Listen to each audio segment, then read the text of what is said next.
You never take the respect that a cheetah has for you or the respect you have for a cheetah for granted.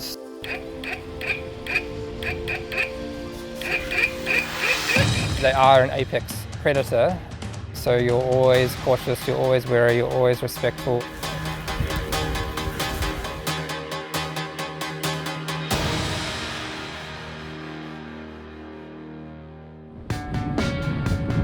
Hi, I'm Harry, I'm 27. I've got Ebony, the 5-year-old cheetah here on my lap. I'm the assistant curator at Cheetah Outreach, and I look after the health and welfare of the animals. The 7 cheetahs that we have on site have all been born and bred in captivity and hand-reared by people. So they've always known people as their caretakers. They're very, very comfortable with us. From the age of 14, I actually volunteered at the local cattery. So I've always been looking after animals my entire life. To be in an enclosure on your own once I was signed off as a handler was very special because it's just you and the animal, and they really get to know you quite well. And to have a cheetah come up and purr for you and groom you or put his head in your shoulder is a very special connection to experience. I've been very lucky to rear a few cubs. We rear them very young, from about 3 weeks of age, on a bottle, and then we progress them up to weaning and on meat. And through that process, they become very bonded with the people that raised them. This is Romeo. I've known him since he was 7 or 8 months old. We've got a pretty good bond together.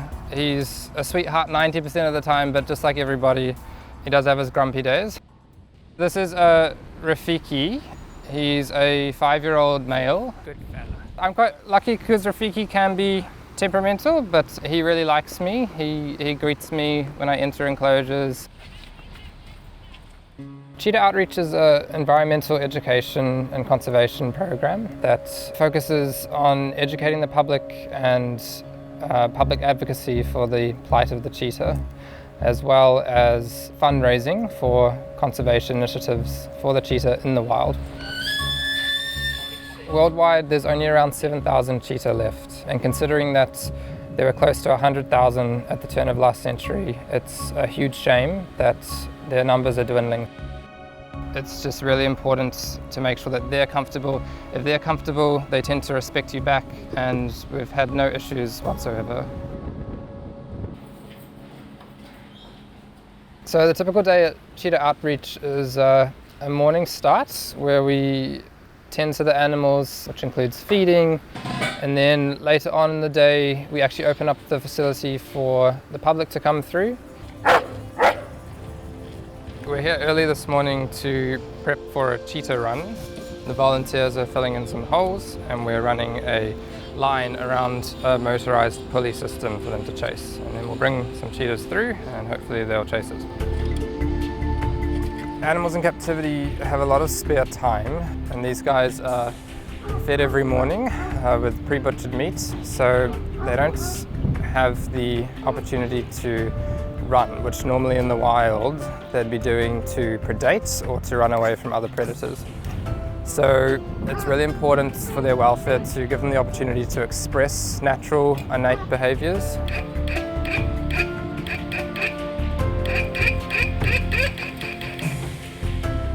To see a cheetah run at full speed is very impressive. They are the fastest land mammal, and they're physically built to run fast.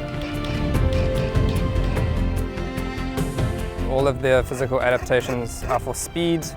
They're not very good jumpers or climbers, but they're very good at acceleration, and their top speed is 110 kilometers per hour, which is very, very quick.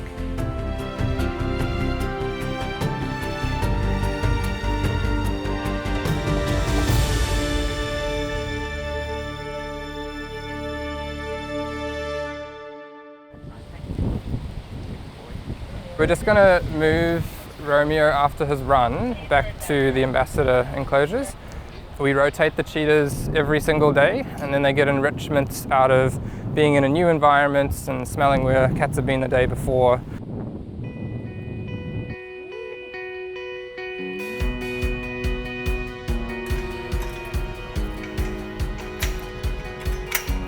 Good boy.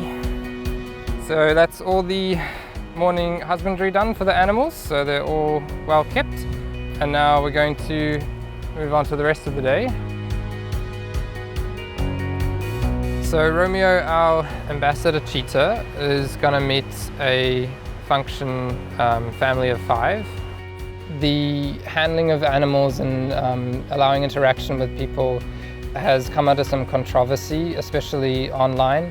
But the best thing I can say is to come down to Cheetah Outreach and check out a cheetah encounter and see how we do it and see how the animals are. And you know, for a guest coming in and being able to stroke a cheetah and hearing that purr and feeling that purr is, I think, a very special experience that I may be a little desensitized to.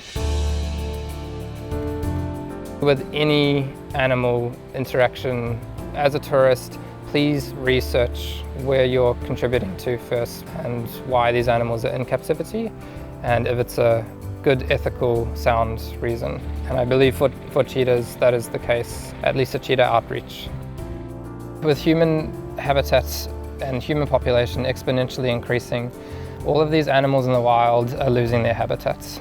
Cheetah is just one species that is under threat. Hey boy. I really feel that cheetahs need the support they can get from multifaceted aspects of conservation, and this is one way where we can really make a difference.